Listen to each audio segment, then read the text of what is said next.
Our last speaker for the morning is Greg Bennett. He's with the Artemis Project, and he's Vice President for Spacecraft Development at Bigelow Aerospace. He's going to discuss the company's plans for research and development of tourist facilities and other space complexes early in the next century. Greg?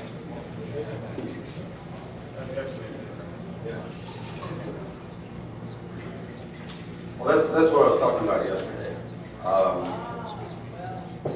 Oh, that's all right. That's all right. Right now, we were going to talk about the Artemis Project, there's a continuous flow here between what I'm doing for Bigelow Aerospace and the Artemis Project. That maybe I should start. I'll start with the frequently asked question: who is this Artemis person, and what does he know? We'll start with Artemis is a girl. She is the twin sister of Apollo, daughter of the goddess Leto. So that's your Greek mythology 101 lecture for today. I don't know, let's start flipping charts. Incidentally, when we're done when we get about halfway through. Okay. There's three important things you want to know about the Artemis Project. And it's probably pretty obvious why we named this after the goddess of the moon. Because our number one goal, we're going back to the moon. We're going to do this as a private commercial venture. And you can come too. That's the whole point of the project. Just keep flipping. If we get through the boring black and white stuff first, we'll get to the cool color picture. So we'll save that for dessert, okay? If you heard my talk yesterday about Bigelow Aerospace, I like to play with sports. You might understand what we're doing. I'll tell you very, very briefly what I'm doing at Bigelow Aerospace. I spent about 20 years here at the Johnson Space Center, doing things like I was the manager for EVA assembly and maintenance development on the space station. I was responsible for delivering all the operations plans and system operating data to NASA on the International Space Station. And I got everything delivered up through Assembly Flight 11A, whatever SDS number that is, about 5 weeks ago. And then went to work for Mr. Robert T. Bigelow in Las Vegas. And you're wondering, who the heck is Robert T. Bigelow? Well, he's a real estate developer. He develops hotels. Has anybody heard of Budget Suites of America? Little hotel chain. He owns that. It's not a corporation. He owns it. It's his piggy bank. And Mr. Bigelow has always wanted to get into commercial aerospace. Always. But he was waiting for a couple of things to happen before he got into commercial space travel. One, he was waiting for the cost of launchers, or at least be able to see on the horizon the cost of launchers was going to come down to a point that would make it financially viable. This thing is like, oh, no, what, isn't it? Yeah. I keep moving it further away. Further away, is this better? No. No? Okay. Well, I'll go ahead and go.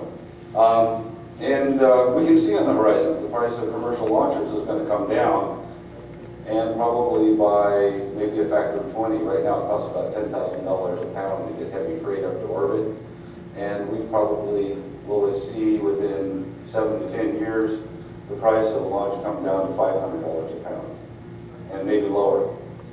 That puts us into a realm where we can start talking about tourist ships in space, or cruise ships. And so let me summarize very briefly. Still talking about Bigelow Aerospace. There's an important thing. This is exciting. Get excited about this. We're not so excited you're going to start making promises we can't keep. Okay? We're not. Bigelow Aerospace is not a little startup company out there looking for venture capital. We have the capital. We're right now just defining what it is we're going to build and looking for launch service providers and corporate partners and things like that to work with us. But we're not looking for money. And another frequently asked question: how can I invest in this project? In Bigelow Aerospace, I'm sorry, you can't. Mr. Bigelow wants to do it entirely on his own piggy bank. And he doesn't want to work with a board of directors. He doesn't want stockholders. Because if you have a board of directors or stockholders or Congress or a big massive bureaucracy, you tend to be very timid because there's so many people involved in making the decisions. Whereas if you're spending your own piggy bank, you can have all the fun you want to. And we all do that. It's just that Mr. B does it on a scale that most of us can't hardly comprehend. So, and the reason for spending so much time explaining my day job is that I haven't factored that, nobody's factored this plan for cruise ships in space into the plans for the Artemis project, okay? So we might touch on that as we go through. We did up this chart actually in 1994. It dates back then when you can sort of foresee how little projects are coming together for commercial aerospace. People are working on all kinds of little projects. Asteroid mining is a big one. Obviously, low-cost launch to low Earth orbit is a big one. You know, the cheap access to space stuff. It's really fantastic stuff, and it's all coming together. And notice I put right in the middle of the chart, lunar resources. Okay. Let's flip on to the next chart. We started that one long enough. I want to make a real important point. And Bob Zimmerman's not here, is he? Not good. Bob just loves to tell me that the moon is a siren luring us onto the rocky shores of destruction, and we really go on to Mars. And the moon's been done before. What it comes right down to is no matter what you want to do in space, really, if you want to build big space colonies, you want to build solar power satellites, you want to go to Mars, for some reason you might want to go to Venus, I don't know. No matter what you want to do in space, the moon is the front door to the universe. The resources are there. The launch platform is there. It's a really wonderful place to live. The bottom half of that chart talks about helium-3. Everybody heard about that? Okay. In a nutshell, the idea is to fuse helium-3, which is an isotope of helium, with deuterium, and you get a nice, clean fusion power reaction out of it. We don't know if it's going to work. If it does work, the stuff's worth trillions of dollars. We're not betting on it. Okay, none of the financial analysis we've done for the Artemis project, except for that slide and the data behind it, really depend on helium-3. Our goal is to establish a permanent, self-supporting lunar community.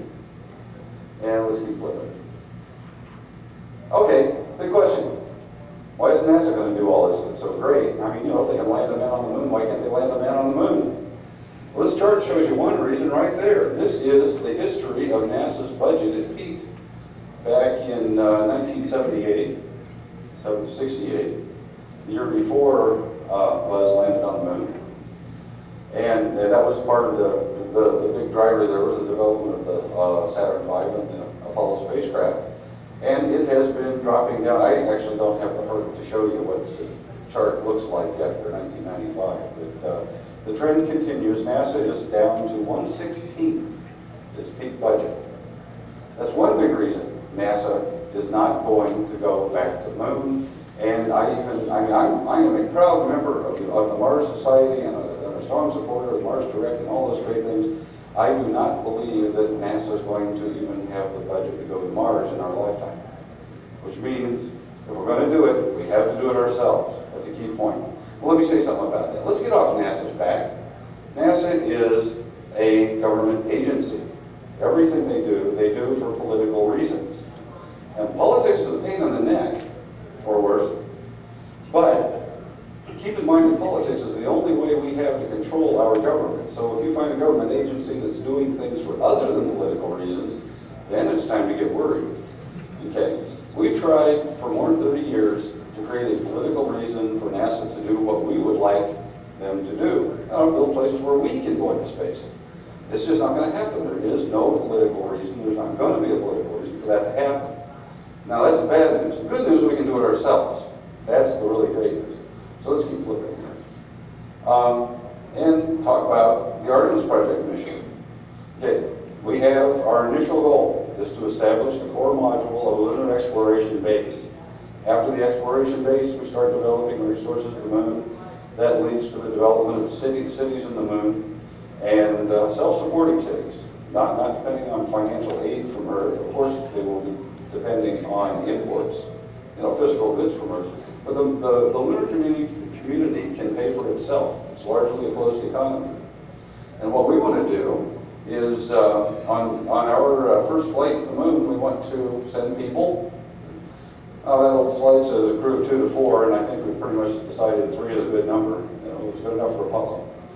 And we also want to leave our transportation system in place so that we can use it for subsequent missions. Keep flipping. Okay, how much is all this going to cost us? Bottom line, about $1.4 billion if we do it as private enterprise. That's $1994, incidentally, when we baselined all the spreadsheets. Oh yeah, if you can't read it, the little joke is still there. There's a little line that says emergency plane tickets to Brazil is in the budget, just in case. But it's only $10,000, noise level. But actually, we have learned since we did that chart, we're overestimating the cost. Keep going on that. But still, we're on the order of somewhere between probably $1 and $2 billion. And there's a lot of guys with that much money. There aren't a lot of guys who are willing to spend their entire piggy bank on something neat like cruise ships in space. But we're really after establishing a continuing business. We want to do it as a profitable commercial enterprise where people can earn a living doing these things.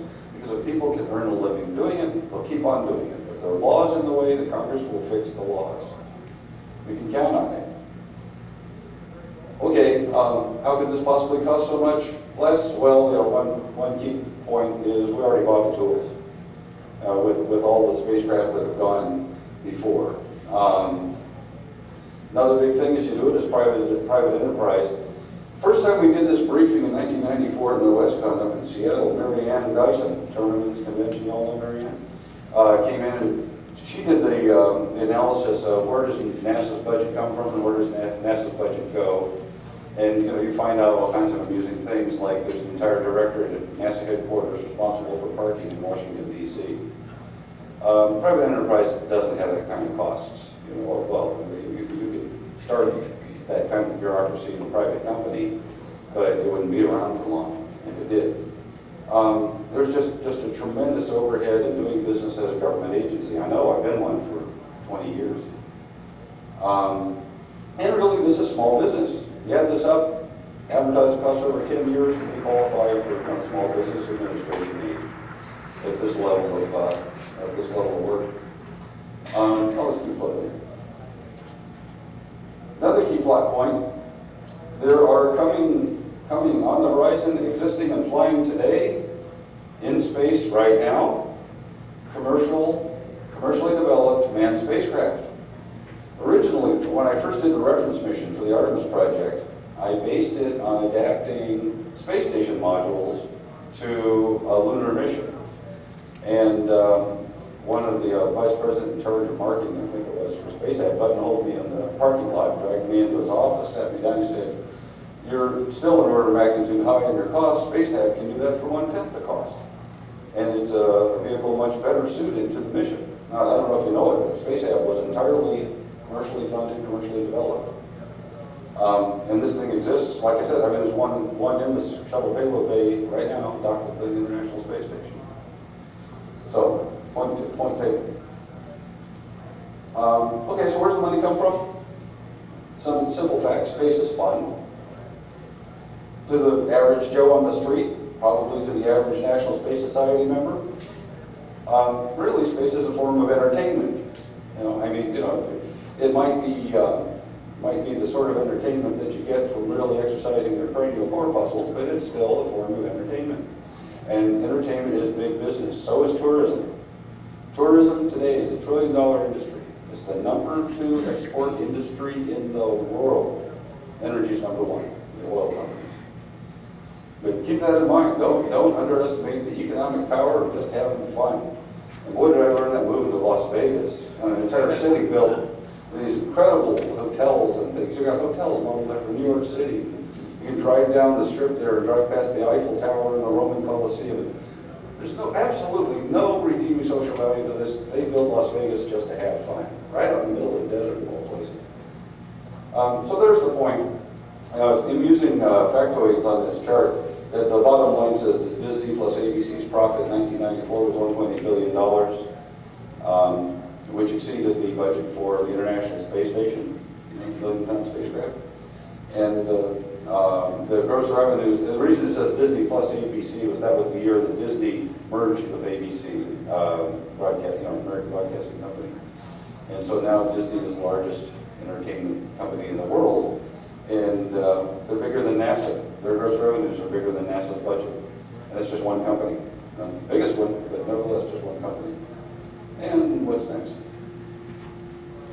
This kind of shows you how all these typical revenues sources from making movies and storylines and merchandising efforts come up. We've done an awful lot of analysis of where the revenues come from, what the costs are of establishing these businesses and that kind of thing. Point being that if the money works, there's a way to make the business work. Our biggest problem right now in the Artemis project is some of the commercial companies involved in the project really need some adult supervision. You know, we need to find some bright boys with PhDs in business administration. And we have learned that you know, rocket scientists and computer programmers really are not commercial businessmen. We're working on it. We're working on it. And, you know, and 5 weeks ago, I went to work for a guy who really seriously understands commercial business. You know, he develops hotels and banks for a hobby. You know. Okay. Now we get on to the fun part. Okay, what are we really going to do? How far have we taken it? We've really taken a reference mission all the way through preliminary design at this point, and that's almost entirely with volunteer labor. And you know, what's a reference mission? Well, we've defined a mission that lands our lunar exploration base on the moon, which is a good place to land a lunar exploration base. And we're using that to analyze all of the costs, all of the technical roadblocks, the political roadblocks, and also to discover that we really seriously need adult supervision on the business. There's just lots of options for everything that we're going to do, okay? And middle bullet there mentions that originally I based it on the space shuttle because that's what I knew. I've flown payloads on the space shuttle. I know how to do that. Probably the chances of us using the space shuttle as our launch vehicle are how would I say, increasingly small, simply because the shuttle fleet is the most expensive launcher in the world, and the shuttle fleet's going to be real busy keeping the International Space Station handy. But fortunately, there are lots of new launchers being developed, and there are lots of existing launchers that we could use. We could go up on Ariane 5s, you know, they're finally healed, and Titan 4s and things like that. And these costs would work. If the costs come down, it just looks that much better. Keep looking. What's next? Finally, we're talking about spaceships. Okay. One key component is the lunar transfer vehicle. And notice the distinct outline of the space head in the picture there. We take the white gizmo in the middle as a space head module. We put a little service module on the front, big service module on the back, lots and lots of fuel, some solar power arrays, unless Boise Pearson has his way, in which case we'll put in nuclear power supplies. And that was a in joke. Boise Pearson was president of Artemis Society International until they decided to go back to school and get a PhD in space nuclear stuff and go to work in, where is it? Los Alamos, yeah. And so I got stuck being president of Artemis Society International while my back was turned. Anyway, that's what the lunar transfer vehicle looks like. Now let's take a look at how we, on the next slide, we'll take a look at how we start assembling this thing. A lot of different ways to assemble our moon stack. Now, unlike Apollo, which launched all in one vehicle, it sort of did on-orbit assembly because as you know, the main module came out, turned around, came back, and pulled the lunar module out of the top of the Saturn V, last stage of the Saturn V. We'll probably have some kind of facility. We could assemble this at the International Space Station. The only problem with that is it's a high inclination orbit. The space station is, and it costs us quite a bit of mass to orbit, which would increase our total program cost. Another possibility is we build our own assembly fixture, which is what we've designed here. Notice another space hab in there. If we're in an orbit that if shuttles are not available, one possibility would be to actually use Soyuz modules or something like them to deliver our crew. And hence that's what the artist has put together here. The artist, incidentally, for all this stuff is Vic Oliver. He's in New Zealand, near Auckland. And He's a major contributor to the reference mission poster and all kinds of cool stuff you'll find on the website. Oh, let's see what's next. So we're assembling it in orbit, and now we have our moon stack departing our assembly facility from low Earth orbit. And of course, I guess I should throw in homage to my day job now. It's also very likely that there would be other orbiting facilities, with the Bigelow name on the side of it, where we could assemble this thing. I mean, having Mr. B in the equation just changes everything, very positively. Okay, I mean, in fact, if he does, if we can fulfill his ultimate vision, which is to have cruise ships that go out and cycle around the moon, we're almost there. It's just up to us loonies to get from that translunar orbit down to the surface of the moon, and we will have accomplished our goal. Okay, so here we are departing from low Earth orbit. The landing stack is the part toward me, and the lunar transfer vehicle, which is the tug, is on the left-hand side of the screen. Again, I'll see this little doohickey up here, and right here. We'll talk about that in just a minute. Okay, what's next? 5 minutes. Bye.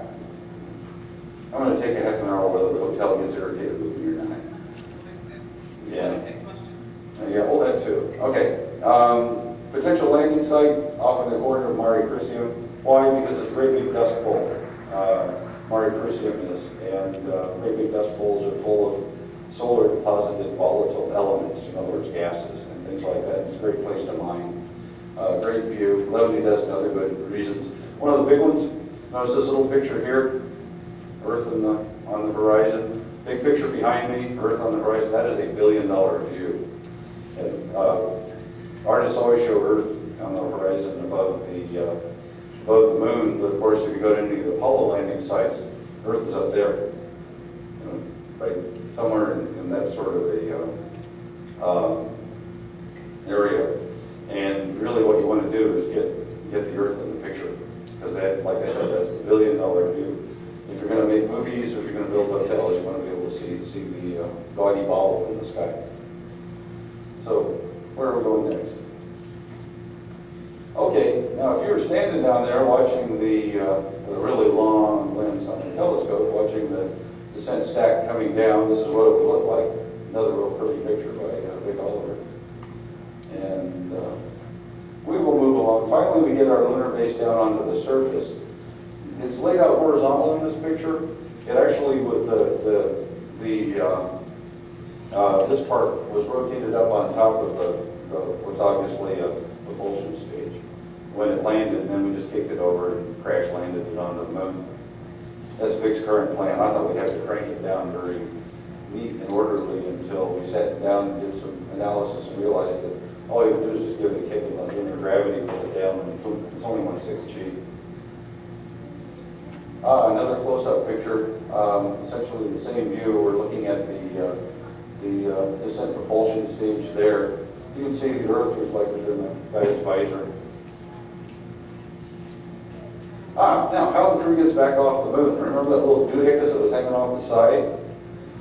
When the crew lands, this is another innovation that came from actually modeling this thing in cyberspace, so to speak, doing the 3D CAD rendering. We hang our ascent stage off to the side of the vehicle, and the crew rides down in it and back up in it. It's an unpressurized thing, it's a hammock with a rocket on the back. And when I first designed this thing, I thought, oh boy, not even an astronaut would fly in that, until I showed it to my boss at the time, who was Bob Overmeyer, retired shuttle commander. And he wanted to fly in, and he showed it to his buddies, and it became a very popular notion that this is the most fun part of the whole project, is to get out there in your spacesuit and fly around in this little vehicle. And why is it so small? Okay, we want to establish a permanent exploration base on the moon. That means we want to leave as much cool stuff on the moon as we can, which means that when we go back home, we want to lift as little mass as possible. And so we've pretty much pruned the ascent vehicle to get back from the moon down to as much as minimum mass as we can. It's just a little rendezvous radar, 3 people, arranged in seats and in a rocket. And there they go, taking off from the surface of the moon. Oh, let's keep going. We'll keep moving. Oh, finally, I forgot to mention, once we separated from the lunar transfer vehicle, we left it in lunar orbit, just like the Apollo command module, because there's an awful lot of mass that we're not going to use on the surface, no point in bringing it down to the surface, because it costs lots of fuel to do that. The crew flies back, and we'll do a rendezvous with the lunar transfer vehicle. Unlike Apollo, we do not plan to leave crew aboard the orbiting vehicle. And our rationale behind that was after a lot of soul-searching discussions with the guys in guidance, navigation, and control on the shuttle and the space station, and some of the old Apollo guys, we just concluded that computer technology has gotten to the point that there's really no point in having a human shepherd aboard. The vehicle can take care of itself. So we'll just bring our whole crew down, and we can get 50% more stuff done on the surface and have that much more fun.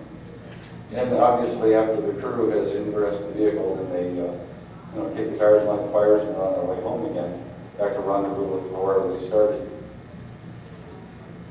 Oh, okay. If you want to know more, since we're very time limited today, a good place to go to find out about it is the Artemis Project website. I especially like to call your attention to the button that says Join. Okay, that's your favorite button. This is the main entrance. Oh, and see that piece of paper that Randall Severy is waving around there?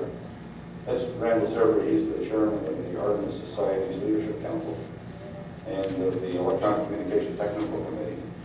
And anyway, that's we have some flyers, some of the flyers here where you can join the Artemis Society if you want to right now, because if you want to do something in space, you want to join the Artemis Society and help us put this program together. The URL for the Artemis Project website is www.asi.org. ASI for Artemis Society International. Okay, and that's it. Yeah, that's the last one. Which one works best? That one works best? Okay. And this picture pretty much summarizes the entire thing, and it's actually available. There's if you join the Artemis Society, it's a good point for showing the reference mission poster. That's right. For a limited time only. Limited time might be years. If you join the Artemis Society, you get this beautiful, full-color reference mission poster printed on heavy archive stock. A $10 value, and actually, if you want more copies of it, you can buy extra copies for $10 a piece from Lunar Traders at www.lunartraders.com. Anyway, this picture pretty much puts the entire reference mission together in one swell place.